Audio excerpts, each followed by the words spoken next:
नमस्कार, भारत समाचार देख रहे हैं आप और मैं हूं आपके साथ प्रियव्रत दीक्षित। जहरीले दूध और दूध के प्रोडक्ट्स के खिलाफ भारत समाचार की मुहिम लगातार जारी है।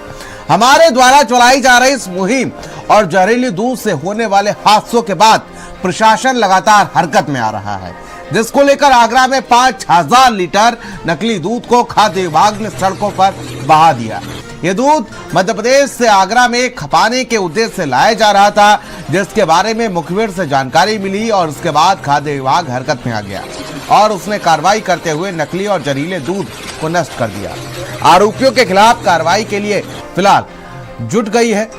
आपको बता दें कि आगरा में नकली दूध पीने से शुक्रवार को 2 बच्चों की मौत हो गई थी, जिसके बाद प्रशासन के हाथ पांव फूल गए थे और इसी क्रम में कार्रवाई करते हुए अब खाद्य विभाग ने 1.5 लाख से ज्यादा कीमत का नकली दूध नष्ट करा दिया।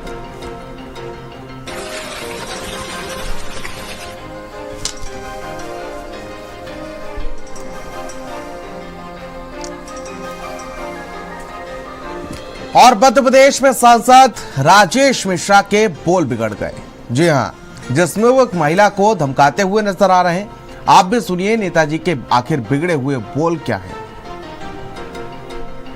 अपना पहले बता दे कि हमरे हिम्मत नहीं है तो हम अपना से ही बढ़ के नेता से मिलित, नितिन गडकरी जी से मिलित या कहीं पे नरेंद्र मोदी जी से मिलित, केव से मिलित तो केव सुनती अर्जी वर्जी देत। अपना के बस के नहीं रहता, अपना काहे कहीं भाई वादा की है। हम अपना के बता दे चाहते कि हम गर्भावस्था में 9वां महीना चढ़ रहा है और ये हमारे गांव के यही इनाम की भाई हालत है, हमारा इनका सेम हालत है। तो चाहे अपना एमा मुर्मीकरण कराइए बहन और चाहे तो राखा डरवाई और तुरंत करवाई, कैसे की अब कौना टाइम पर रात बिरात आधी रात भी काम पड़ गया था, कत्ती समय मुझे काम पड़ गया था, हम मुझे क्या करा। अरे उनके एम्बुलेंस न आई जाता और कुछ भी हो गया देखो जिम्मेदारी होती सालगी जिम्मेदार अपना हो हम बता दे छे। ओ सांसद जी, अपना जब हिम्मत नहीं रही है ये रोड का बनवा ले कहीं तो अपना झूठ के हमसे वादा काहे की है। अपना पहले बता दे कि हमरे हिम्मत नहीं है तो हम अपना से ही बढ़ के नेता से मिलित, नितिन गडकरी जी से मिलित या कहीं पे नरेंद्र मोदी जी से मिलित, केव से मिलित तो केव सुनती अर्जी वर्जी देत। अपना के बस के नहीं रहता, अपना काहे कहीं भाई वादा की है। हम अपना के बता दे चाहते कि हम गर्भावस्था में 9वां महीना चढ़ रहा है और ये हमारे गांव के यही इनाम की भाई हालत है, हमारा इनका सेम हालत है। तो चाहे अपना एमा मुर्मीकरण कराइए बहन और चाहे तो राखा डरवाई और तुरंत करवाई, कैसे की अब कौना टाइम पर रात बिरात आधी रात भी काम पड़ गया था, कत्ती समय मुझे काम पड़ गया था, हम मुझे क्या करा। अरे उनके एम्बुलेंस न आई जाता और कुछ भी हो गया देखो जिम्मेदारी होती सालगी जिम्मेदार अपना हो हम बता दे छे। ओ सांसद जी, अपना जब हिम्मत नहीं रही है ये रोड का बनवा ले कहीं तो अपना झूठ। तो सुना आपने कि आखिर इन दोनों का बयान और उसके बाद किस तरीके से इन्होंने गुहार लगाई, लेकिन उसके बाद नेताजी का आखिर क्या रुख है वो सुनिए। डिलीवरी का ETD होता है, एक्सपेक्टेड डेट होती है, उसके हम 1 हफ्ते पहले उठवा लेंगे। उनकी इच्छा है तो यहाँ आकर के आ जाए, भर्ती हो जाए। डिलीवरी का ETD होता है, एक्सपेक्टेड डेट होती है, उसके हम 1 हफ्ते पहले उठवा लेंगे। उनकी इच्छा है तो यहाँ आकर के आ जाए, भर्ती हो जाए। डिलीवरी का ETD होता है, एक्सपेक्टेड डेट होती है, उसके हम 1 हफ्ते पहले उठवा लेंगे। उनकी इच्छा है तो यहाँ आकर के आ जाए, भर्ती हो जाए। तो सुना आपने कि आखिर कैसे खुलेआम धमकी देते हुए नजर आ रहे हैं। चलिए खबरों में आगे बढ़ेंगे और अब बात कर लेते हैं राधिका की। जी हां, वही राधिका, गुरुग्राम के सबसे चर्चित हत्याकांड टेनिस प्लेयर राधिका यादव की। राधिका यादव हत्याकांड के मामले में रोज नए मोड़ सामने आ रहे हैं। जैसे जैसे तफ्तीश आगे बढ़ रही है वैसे वैसे एक नए खुलासे से सच का सामना हो रहा है। सिर्फ एक राधिका की मां चुप्पी साधे हुई है, उनके अलावा बाकी हर कोई बोल रहा है और राधिका केस की परतें धीरे धीरे खुल रही हैं। हर रोज हत्या के नए कारणों का खुलासा हो रहा है।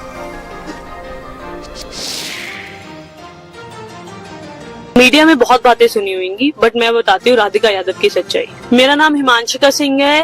राधिका यादव मेरी बेस्ट फ्रेंड थी। हम पिछले 8-10 साल से बहुत क्लोज थे एंड आई जस्ट लॉस्ट। मुझे लगा नहीं था कि मैं इस चीज के बारे में इतनी जल्दी बात करूंगी, बट मेरे पास कोई और चॉइस नहीं है। कल ही मैं उसकी बॉडी देख कर आई हूँ। वीडियो का सोल पर्पस यही है कि तुम सब जान पाओ कि राधिका कौन थी। राधिका यादव एक इंटरनेशनल लेवल टेनिस प्लेयर थी। वो मेरी बहुत अच्छी दोस्त थी, बहुत ज्यादा काइंड सोल थी, वो बहुत स्वीट थी, बहुत ज्यादा इनोसेंट थी एंड वो पिछले 18 साल से टेनिस परस्यू कर रही थी। उसको फोटोज क्लिक करवाना और वीडियोस वगैरह बनाना बहुत ज्यादा पसंद था। वो जो एक कमर्शियल वीडियो उसकी चल रही है वो एक बस नॉर्मल म्यूजिक वीडियो थी जो उसने आई गेस 1-1.5 साल पहले शूट करी थी एंड उसके खुद के फादर ने उसे ड्रॉप करा था। उसके अलावा भी उसके काफी ज्यादा शूट्स थे एंड धीरे धीरे करके वो सब चीजें बंद हो गई बिकॉज उसके पेरेंट्स बहुत ज्यादा ऐसे थे कि लोग क्या कहेंगे। उनके पास हमेशा से ही सोसाइटल प्रेशर बहुत ज्यादा था और वो हमेशा से ही ऑर्थोडॉक्स थे, मतलब रोका टोकी हर चीज में रहती थी। मतलब मैं और राधिका हमने I think we started playing in back 2012 या 13 में। हम साथ में ट्रैवल भी करते थे, हमने आपस में भी बहुत सारे मैचेस खेले हैं। तो मतलब मैंने उसे देखा नहीं है कि किसी से ज्यादा बात करते हुए, हमेशा देखा है कि वो अपने पेरेंट्स के साथ ही रहती है एंड लव जिहाद के बारे में बात हो रही है। आपके पास किसी के पास कुछ प्रूफ क्यों नहीं है? लव जिहाद वो किसी से बात भी नहीं करती थी, उसके घर पे इतनी ज्यादा रिस्ट्रिक्शंस थी। वो बहुत टाइम से ना अपने घर पे सफर कर रही थी, बहुत ज्यादा उसको ना घर पे बहुत ज्यादा घुटन महसूस होती थी क्योंकि ऐसे कौन ही रहना चाहेगा यार, हर चीज का एक्सप्लेन करते रहना कि क्यों कर रहे हैं, क्या कर रहे हैं। आई रिमेम्बर वीडियो कॉल्स पे भी उसको दिखाना पड़ता था कि अभी देखो हिमांशिका से मेरी बात हो रही है। मैं उसके घर पे भी विजिट करती थी तो उसकी एकेडमी उसके घर से हार्डली 50 मीटर्स दूर थी, बट फिर भी उसको घर पे आने का एक टाइम था। और लखनऊ में चंद घंटों की बारिश ने प्रशासन के दावों की पोल खोलकर रख दी। जहां पर बारिश के कारण जगह जगह भारी जलभराव देखने को मिला, जल जमाव हो गया, तो वहीं सड़कें और तालाब के बीच अंतर खत्म हो गया। बारिश से जहां एक तरफ लोगों को गर्मी से निजात तो मिली, तो वहीं दूसरी तरफ यही बारिश किसी के लिए काल बन गई और देखते ही देखते एक हंसता खेलता परिवार उजड़ गया। घर की खुशियां मातम में बदल गई। मामला लखनऊ के ठाकुरगंज का है, जहां पर बारिश के बाद चाय लेने घर से निकला सुरेश कभी लौटा ही नहीं। दरअसल सुरेश पेंटिंग का काम करता था और ठाकुरगंज में रहता था। सुबह जब वह चाय लेने के लिए उस समय निकला तो उसका पैर भारी जल जमाव में धंस गया, जिसके कारण जल जमाव के कारण न चलने के कारण खुले नाले में वो चला गया और वो नाले में बह गया, जिसके बाद उसका शव 24 घंटे के बाद अब IIM के पास मिला है। मामले की जानकारी होने पर सरकार ने पीड़ित परिवार की आर्थिक मदद और जिम्मेदारों पर सख्त कार्रवाई की बात कही है।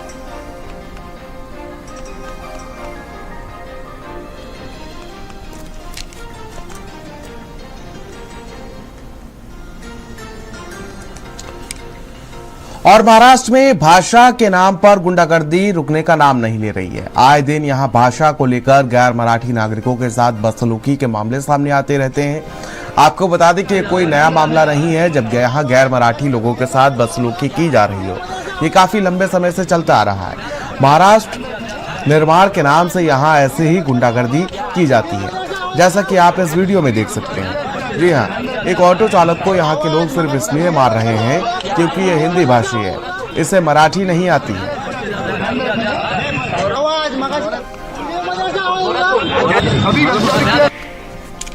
भैया लोग ऐसे मराठी लोग मराठी ऐसे मराठी लोग आवाज बोल रहा हूँ भैया लोग ऐसे मराठी लोग बोल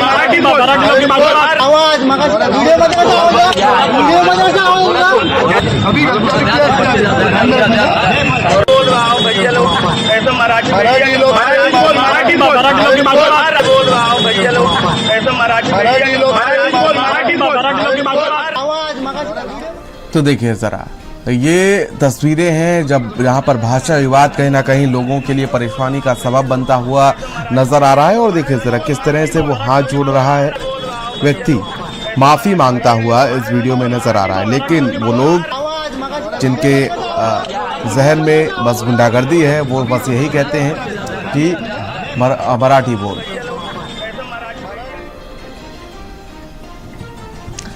लोग अपनी सुरक्षा के लिए कई इंतजाम करते हैं। कोई घरों में CCTV लगवाता है तो कोई अपने साथ सुरक्षा कर्मी रखता है। लेकिन अगर अपनी सुरक्षा के लिए अगर कोई CCTV लगवाए और वो भी अपने हेलमेट में, तो ये मामला अजीब लगता है।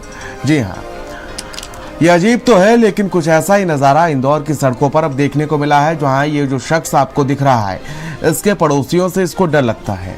इनको उनसे जान का खतरा महसूस होता है, इसीलिए खुद को सुरक्षित करने के लिए इन्होंने तकनीक का इस्तेमाल किया है। और जरा इसके हेलमेट को तो गौर से देखिए, इसने सीधे तौर पर कलाकारी दिखाई है और अपने हेलमेट पर छोटा मोटा नहीं बल्कि पूरा सीसीटीवी कैमरा ही लगवा लिया है, और वो भी वर्किंग कंडीशन में। अब जब ये सड़कों पर चलता है तो ये कैमरा इनकी निगरानी करता है और अब ये खुद को सुरक्षित महसूस करते हैं।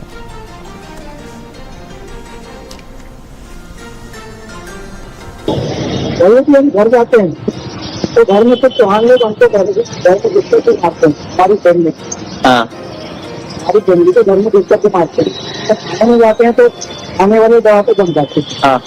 उसमें हमारे कहीं से कहीं से कोई जो हमारी सहायता नहीं कर रहे, और इसमें पुलिस वाले भी सहायता नहीं करते आप? नहीं कर रहे सहायता। अच्छा, कोई भी सहायता नहीं कर रहा। अच्छा, तो सर हम ये चाहेंगे हमारी सहायता के लिए आप सभी कोई आगे आए सर, हमारा सहयोग करें। और उत्तर प्रदेश में धर्म की आड़ में चल रही साजिशों पर अब योगी सरकार ने कड़ा प्रहार किया है। अवैध धर्मांतरण को रोकने के लिए 2021 में बना था पहला कानून, और अब इस कानून को और भी सख्त बना दिया गया है। वहीं यूपी एटीएस ने 5 जुलाई को बलरामपुर से एक बड़ी कार्रवाई की। जलालुद्दीन उर्फ छांगुर बाबा को और उसकी सहयोगी नीतू उर्फ नसरीन को गिरफ्तार किया गया। अब बाबा के साम्राज्य को नष्ट किया गया है। रिपोर्ट देखिए।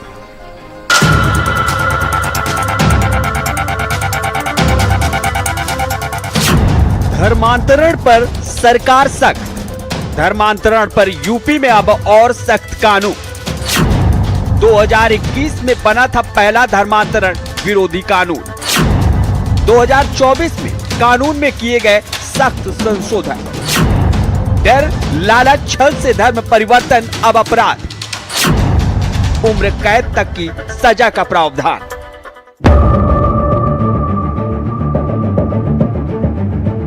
उत्तर प्रदेश में योगी सरकार की कड़ी नीति का असर अब साफ दिखने लगा है। अवैध धर्मांतरण की साजिशों पर शिकंजा कसने के लिए 2021 में बना पहला कानून और अब 2024 में और भी सख्त संशोधन के साथ आया। उत्तर प्रदेश विधि विरुद्ध धर्म संपरिवर्तन प्रतिषेध संशोधन अधिनियम 2024। इस कानून के तहत अगर कोई डर, दबाव, लालच या पहचान छिपाकर धर्मांतरण कराता है तो उसे उम्र कैद तक की सजा हो सकती है। एटीएस जांच, चौंकाने वाले खुलासे। बलरामपुर से 2 धर्मांतरण आरोपी गिरफ्तार। छांगुर बाबा और नीतू उर्फ नसरीन दबोचे गए। प्रेम जाल में फंसाकर कराते थे धर्म परिवर्तन। इस्लाम अपनाने पर लड़कियों को लाखों का लालच। एटीएस जांच में कई चौंकाने वाले खुलासे। दरअसल अवैध धर्मांतरण की साजिशों पर सरकार लगातार नजर रख रही है। 5 जुलाई को यूपी एटीएस ने बलरामपुर से 2 संदिग्धों को गिरफ्तार किया है। जमालुद्दीन उर्फ छांगुर बाबा और उसकी सहयोगी नीतू उर्फ नसरीन को। एटीएस की जांच में पता चला है कि ये गैंग हिंदू लड़कियों को प्रेम जाल में फंसाकर उनका धर्म परिवर्तन करवाता था। इस्लाम अपनाने पर लड़कियों को लाखों रुपए का लालच दिया जाता था। दरअसल जांच में जो खुलासे हुए वो सबको चौंका देंगे। गैंग के सदस्यों ने अलग अलग नामों से और अलग अलग संस्थाओं के नाम पर 40 से ज्यादा बैंक खाते खुलवा रखे थे। इन खातों में करीब 100 करोड़ रुपए का लेन देन हुआ है।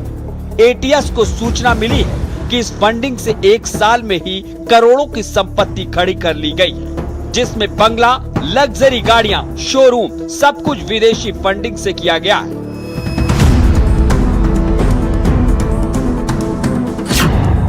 छांगुर बाबा पर शिकंजा। छांगुर बाबा 3-4 साल से बलरामपुर में सक्रिय। शिजर-ए-तैयबा पुस्तक से हो रहा था प्रचार। गैंग ने की 40 बार इस्लामिक देशों की यात्रा। धर्मांतरण फंडिंग पर होती थी विदेशी बैठकें। अवैध धर्मांतरण पर अब उम्र कैद तक की सजा। बलरामपुर में छांगुर बाबा बीते 3-4 साल से सक्रिय था। शिजर-ए-तैयबा नाम की एक पुस्तक भी इसने छपवा रखी थी। जिसका इस्तेमाल इस्लाम के प्रचार और धर्मांतरण के लिए किया जा रहा था। एटीएस को यह भी जानकारी मिली है कि गैंग के सदस्य करीब 40 बार इस्लामिक देशों की यात्रा कर चुके हैं और इन यात्राओं में धर्मांतरण की फंडिंग को लेकर महत्वपूर्ण बैठकें हुई। सरकार का कहना है कि अब ऐसे किसी भी अवैध धर्म परिवर्तन को बर्दाश्त नहीं किया जाएगा। नया कानून न सिर्फ कड़ा है बल्कि इसके तहत दोषियों को उम्र कैद तक की सजा हो सकती है। फिलहाल एटीएस की जांच जारी है और नेटवर्क को खंगाला जा रहा है। कई नाम, कई खाते और करोड़ों का जाल अब कानून की पकड़ में है। आगे सरकार ऐसे बाबाओं को कैसे सबक सिखाती है, ये तो आने वाला समय बताएगा। ब्यूरो रिपोर्ट, भारत समाचार। और भारत समाचार पर अब आप देख रहे हैं हमारी खास पेशकश चल कावड़िया।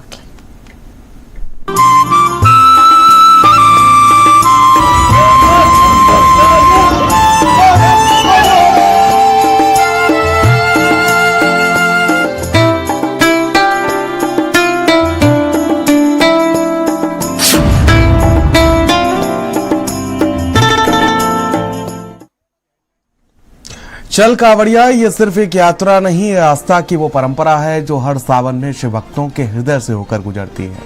गंगा जल की बूंद बूंद समर्पित है, पग पग की भक्ति की कहानी है।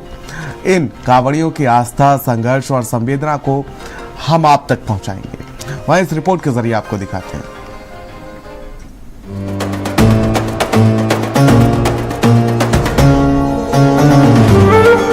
जी हाँ, इस तस्वीर को देखिए, जरा एक बार फिर से देखिए।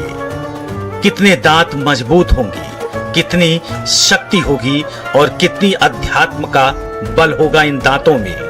दरअसल दिख रहा कांवड़ ये 4.5 कुंटल का है जो इन दांतों से खींचे जा रहे हैं। इस तस्वीर को देखकर ऐसा ही प्रतीत हो रहा है जैसे भक्ति और शक्ति का भरपूर मेल मिल रहा हो। ये तस्वीर आस्था, भक्ति और विश्वास को प्रदर्शित कर रही है। दरअसल कहानी है भोले के भक्त की, जो पेशे से सोशल वर्कर है, शौक है पहलवानी का और नाम है रुतबा गुर्जर।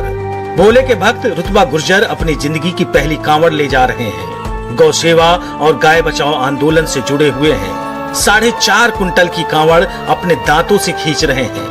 आपको जितनी हैरत इस तस्वीर को देखकर हो रही है, उतनी ही हैरत हमें भी हुई। कहते हैं ना, जहाँ भक्ति होती है वहीं शक्ति होती है। वहीं हमारे संवाददाता ने ग्राउंड जीरो पर जाकर इस अद्भुत तस्वीर की पूर्ण रूप से विश्लेषण किए हैं। आगे उन्हें भी सुनिए। महाकुंभ में आपने हजारों हठ योगी देखे होंगे, उसी तरह का हठ कुछ कांवड़ियों में भी है। मेरे पीछे एक कांवड़िए हैं जिन्हें इस हट करने का रुतबा हासिल है और इनका नाम भी भगवान की कृपा से रुतबा गुर्जर है और ये रहने वाले हैं मेरठ के खरखोदा के। आप देखेंगे कि ये जो पूरी बुग्गी है, इस पर एक तरफ इनके पिताजी का चित्र है और दूसरी तरफ इनका चित्र है। और इनके पिताजी मेरठ में जो डीएम ऑफिस है वहाँ पर होमगार्ड की नौकरी करते हैं। आपको बताएं कि इस कांवड़ में भगवान शिव विराजमान हैं और बजरंगबली विराजमान हैं और विराजमान है ये गंगा का जल। ये गंगा का जल 101 लीटर है और इस बुग्गी में रखा हुआ है और इस बुग्गी को दांतों से खींचते हैं रुतबा गुर्जर। रुतबा गुर्जर हरिद्वार हर की पौड़ी से इसी तरीके से इस बुग्गी को खींचते हुए इस कांवड़ को लेकर आ रहे हैं। रुतबा जी, ये बताइएगा कि ये जो आइडिया है, ये आइडिया क्या है? ये आइडिया है भोले, बस भोले की कृपा है। गौ माता की सेवा करते रहते 24 घंटे, उनकी सेवा में चरणों में उपलब्ध है और गौ माता के लोग चल रहे हैं। पहली बार कांवड़ ला रहे हो? हाँ बोले। तो ये बताओ, ये दांतों से खींचने का आइडिया कहाँ से आया? बस भोले, मैं दांतों से स्कॉर्पियो फॉर्च्यूनर गाड़ी खरीद देता हूँ, कैंटर भी खरीद देता हूँ, 2 कुंटल वेट बिठा देता हूँ दांतों से। इसलिए सोचा कि अब की बार हरिद्वार से कांवड़ ही लाई जाए, अलग तरीके से कांवड़ लाई जाए भोले, जय जयकार वाली। अच्छा, मैं देख रहा हूँ मुख्यमंत्री योगी आदित्यनाथ का चित्र है, आपके पिताजी का चित्र है, क्या बताना चाहते हो? ये बताना चाहता हूँ अपनी एक अलग पहचान, बस ऑटोमेटिक ही खुद बन जाएगी। वो तो बोले 24 घंटे गौ माता की सेवा करते रहते हैं, और बजरंग दल के हमारे भाई हैं हरियाणा से, टीम में जुड़े हुए हैं, रात भर 24 घंटे बिजी रहते हैं अवेलेबल। अच्छा ये बताओ कि ये दांत जो आपके इतने मजबूत हैं ये कैसे हुए? बस ऑटोमेटिक ही भाई, ऑटोमेटिक ही बताना, मुझे कुछ नहीं पता लग रही भाई। बता तो दो कौन सा मंजन करते हो? बोले मंजन अंजन नहीं करा करते, बोले ऑटोमेटिक सीखती है भाई प्रगति। अच्छा इस कांवड़ को लाने के पीछे कहीं ऐसा तो नहीं किसी मंजन वाले या किसी पेस्ट वाले कंपनी के ब्रांड एम्बेसडर बनना चाहते? नहीं नहीं नहीं नहीं, कोई नो ब्रांड, अपना आप में ब्रांड बोले मैं। वजन बताओ कांवड़ का वजन कितना? वजन है बोले 4.5 कुंटल है बोले। पूरा कांवड़ का जिसमें गंगा जल भी है और बुग्गी भी है? हाँ टोटल 4.5 कुंटल। 4.5 कुंटल खींचते हुए ला? जी, और मेरी लिमिट है 40 कुंटल की, दांतों से खींच देता हूँ रोड पर खड़ी करके, कोई सब वाहन हो, स्कॉर्पियो फॉर्च्यूनर। ये तो बहुत मामूली सी बात होगी आपको। हाँ तो बोले नॉर्मल सी बात है। अच्छा एक और चीज़ बताओ, आपका बैकग्राउंड क्या है, आप करते क्या हो? बोले खेती बाड़ी करा करूँ, अपने गौ माता की सेवा करता रहता हूँ 24 घंटे, इंसान की भी सेवा करता रहता हूँ। रोड पर किसी का एक्सीडेंट हो जाए 24 घंटे NCR इमरजेंसी सेवा उपलब्ध खरगोदा मेरठ में सेवा में, उसमें सेवा में रहता हूँ। यहाँ पे मैं देख रहा हूँ आपके नाम के आगे पहलवान भी लिखा हुआ है, पहलवान भी? जी जी। कहीं नौकरी वगैरह की? हाँ जी, SDRF में होगा था, मामला थोड़ा डिफ़ॉल्ट हो गया था, केस वैसे लग गया था, तब भी तैयारी कर रहा हूँ बोले। उसके बाद से प्रभु की कृपा से उनकी सेवा में? हाँ बस जब भी गौ माता की सेवा में ही बोले। कोई मुराद तो मांगी होगी ना, पहली बार कांवड़ लेके आ रहे? बोले गौ माता की अपनी गौशाला ठीक ठाक रहे, योगी नाथ जी पे। गौशाला चलाते हो? गौशाला चलाता नहीं हूँ, देखता हूँ साइड में कस्बे में क्या हो रहा है अपने इलाके में एरिया में, जैसे हरियाणा के अपने भाई देखते रहते हैं, पकड़ते हैं गाड़ी, पकड़ते हैं, हमने गाड़ी भी पकड़ी है, इन भाई ने कई गाड़ी पकड़ी। दो कसों की गाड़ियाँ होती हैं? हाँ वो पकड़ी इन भाइयों के, हमारे पास वीडियो। आप भी पकड़ते हो? हाँ जी, हर हर महादेव, जय श्री राम, जय गौ माता। मैं हरियाणा से हूँ। आप भी हरियाणा से? हाँ जी। तो ये जो कांवड़ चल रही है आपको कितना आनंद आ रहा है? और ये बिल्कुल यूनिक है, दांतों से खींच रहे हैं। बहुत आनंद है, प्रभु की लीला बस, अगर प्रभु की इच्छा ना हो 1 लीटर भी नहीं ला सकते वहाँ से। 2023 में रिकॉर्ड रहा 251 लीटर का। आप लेके गए थे? 251 अर्जुन बोला अकेले लेकर गया था। गौ माता को राष्ट्र माता का दर्जा। ये तो बताओ कि एक बार में कितनी दूर तक खींच लेते हो कांवड़? बोले एक बार में 5 किलोमीटर खींच लेता हूँ। हाँ जी। तो पूरा एक दिन में कितना किलोमीटर चलते हो? टोटल में हो जाता है 10 किलोमीटर। 5 किलोमीटर सुबह कवर करता हूँ और 5 किलोमीटर शाम को। कांवड़ कब तक पहुँचेगी खरगोदा? खरगोदा बोले 23 तक पहुँच जाएगी आराम से, चल टाइम पे। जय भोले की। और और शंकर भगवान की। ये आप देख रहे हैं कि ये हठ योग के जरिए कांवड़ को लेकर अपने गंतव्य तक जा रहे हैं, और इसके अलावा ये भी मैसेज दे रहे हैं कि जो गौ माता की सेवा है वो बहुत ज़रूरी है और उसी से जीवन कृतार्थ होता है। कैमरा सहयोगी सानू के साथ में नरेंद्र, भारत समाचार, मुजफ्फरनगर। तो आपने देखा कि भक्ति और शक्ति का आखिर संगम जब होता है तो क्या होता है। वहीं अब आगे बढ़ते हैं और जहां पर दिल्ली के 3 परिवारों ने कांवड़ यात्रा को पारिवारिक उत्सव बना दिया है। 3 स्कूटरों पर सवार ये तीनों परिवार, साथ में 6 बच्चे भी हैं, 250 किलोमीटर की यात्रा तय कर रहे हैं। गंगा जल के संग शिव भक्त रंग में रंगे हुए नजर आ रहे हैं। रिपोर्ट देखिए।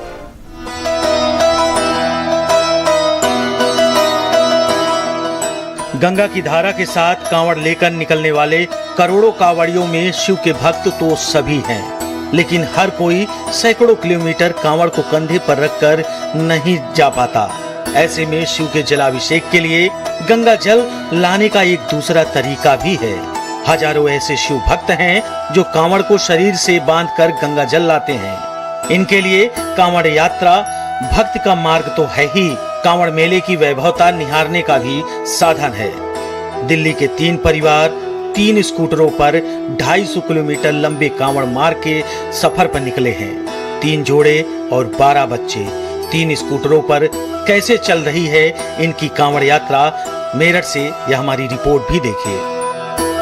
से हर रोज लाखों कांवड़िया अलग अलग राज्यों की तरफ जा रहा है। कार को एक छोटी से स्कूटर पर इकट्ठा करके 2 बैग लेकर, और इस तरीके से जो परिवार हैं वो जा रहे हैं कांवड़ लेने।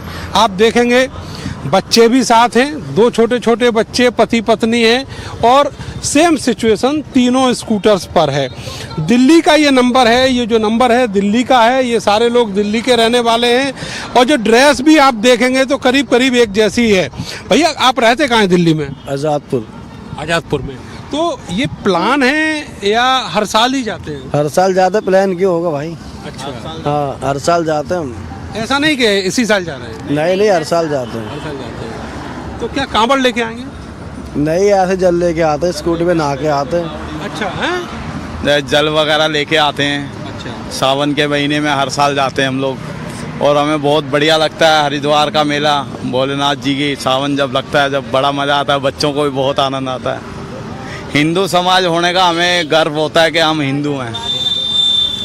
परिवार को लेके जा रहे हैं, वहाँ जाएंगे, गंगा में स्नान करेंगे, रुकेंगे, घूमेंगे और फिर जल लेकर आएंगे। हाँ जी, गंगा में स्नान करेंगे, बच्चों को घुमाएंगे, मेला दिखाएंगे, स्नान करेंगे और फिर जल लेके आएंगे अपने आराम से। 5-6 दिन का टूर है। करोड़ों रुपए का जो वहाँ पे आप देखेंगे, इतना बड़ा इन्वेस्टमेंट है, करोड़ों कावड़िया भी वहाँ पर है। तो आपको क्या लगता है कि ये भीड़ भाड़ कहीं बच्चों के लिए और परिवार के लिए? सर आज हमें 10 साल हो गए जाते हुए। भीड़ भाड़ जितनी भी हो वहाँ पर प्रबंध इस हिसाब से सरकार गवर्नमेंट जो करती है वो इस हिसाब से करती है कि हम लोगों को कभी कोई परेशानी नहीं होती। 4-5 सालों से तो बच्चों को ले जा रहे हैं हम, कभी कोई दिक्कत ही नहीं आई वहाँ पर। अब तो ये बच्चे और छोटे रहे। ओ बिल्कुल, गोदी वाले बच्चे जब से पैदा हुए हैं, जब से हरिद्वार जा रहे हैं जी। देखिए ये म्यूजिक सिस्टम है, ये म्यूजिक सिस्टम स्कूटर के आगे लगा हुआ है। इधर मैं आपको दिखाना चाहूँगा, यहाँ पर खाने पीने के चीज़ें हैं, फल फ्रूट हैं और उसके नीचे एक बैग है।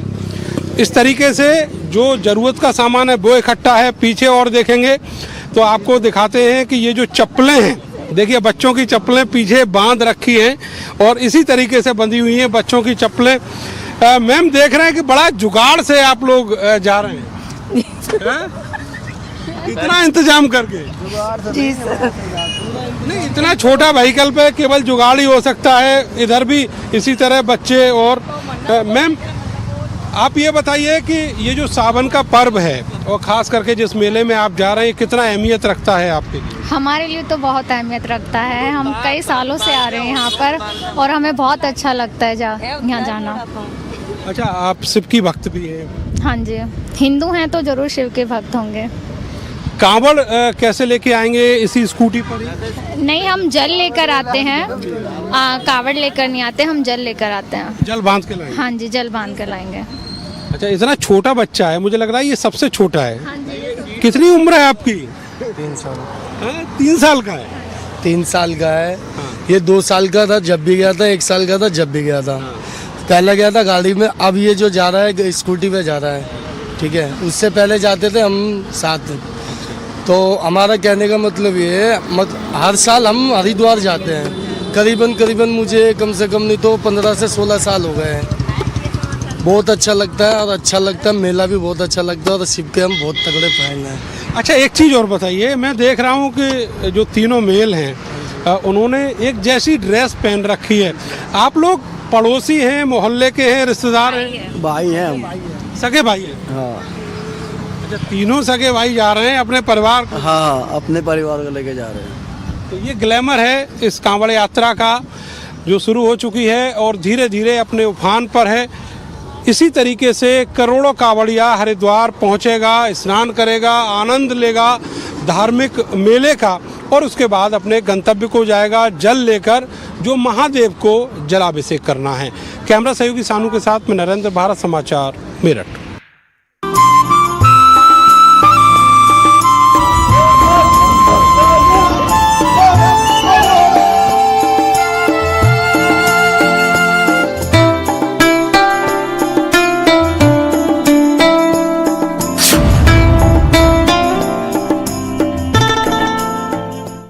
चलिए अब खबरों के रुख कर लेते हैं कन्नौज से बड़ी खबर, जहां पर निर्माणाधीन मकान का लेंटर गिरा है और लेंटर में दबकर 2 मजदूरों की मौत हुई है, तो वहीं एक घायल बताया जा रहा है। एक घायल को अस्पताल में भर्ती कराया गया है। दोनों मृतक मजदूर भवानीपुर गांव के निवासी बताए जा रहे हैं। सदर कोतवाली क्षेत्र के पट्टी गांव का पूरा मामला बताया जा रहा है।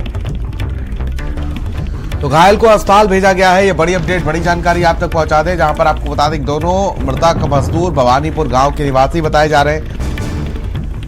सदर कोतवाली क्षेत्र के पट्टी गांव का ये पूरा मामला बताया जा रहा है। तो बड़ी अपडेट, बड़ी जानकारी आप तक पहुंचा दें, जहां पर निर्माणाधीन मकान का लेंटर गिरा है, हादसा हुआ है। तो बड़ी अपडेट, बड़ी जानकारी, और साथ ही घायल को अस्पताल भेजा गया है। तो दोनों मृतक मजदूर भवानीपुर गांव के निवासी बताए जा रहे हैं और जो घायल हुआ है उसको अस्पताल में भर्ती कराया गया है। और खबर देवरिया जिले से है, जहां पर सलेमपुर क्षेत्र में मैल में पर्यावरण संरक्षण की दिशा में एक सराहनीय पहल की गई। दयाल फाउंडेशन के चेयरमैन के राजेश सिंह दयाल के सौजन्य से मां के नाम एक पेड़ अभियान के तहत 1 लाख पौधारोपण, जिसमें 1 लाख औषधीय पौधे लगाए गए हैं। इस अभियान का उद्देश्य पर्यावरण को हरा भरा बनाना और साथ ही साथ समाज में मां के प्रति सम्मान और जागरूकता फैलाने के उद्देश्य से लगाए गए हैं। पौधों में तुलसी, नीम, आंवला, अश्वगंधा और गिलोय जैसे औषधीय गुणों से भरपूर पौधे शामिल हैं। इस मौके पर ग्रामीणों, स्कूली बच्चों और सामाजिक कार्यकर्ताओं ने बढ़ चढ़कर हिस्सा लिया।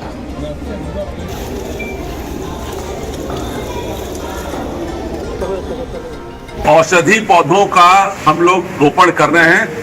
एक पेड़ मां के नाम कार्यक्रम के तहत पूरा दयाल फाउंडेशन इसमें लगा हुआ है। लगभग हमारे 30-40 लोग लग करके इसको 1 महीने में 1 लाख वृक्ष तक पहुंचाने का अभियान है। इसमें सब संसाधन के साथ सब लोग लगे। किस तरह के पौधे हैं मतलब? इसमें आंवले का पेड़ है, नीम का पेड़ है और मुरंगा है। जो औषधि पौधे हैं वो सब तरह के पौधे लगाए। अच्छी देखा जा रहा है कि वन विभाग के पौधे लगवाता है। हाँ। लेकिन जो देख रेख नहीं करता, जिससे पौधे खराब नहीं, हम लोग पौधे लगाने के साथ उसका जाली भी लगा रहे हैं और उसमें किसी न किसी को जिम्मा दे रहे हैं गांव में, जो परिवार उसको गोद लेगा पौधे को और उसका देख रेख करे। और इस बुलेटिन में फिलहाल मेरे साथ इतना ही। आगे देखिए वायरल खबरें। आप देख रहे हैं भारत का सर्वश्रेष्ठ न्यूज चैनल भारत समाचार।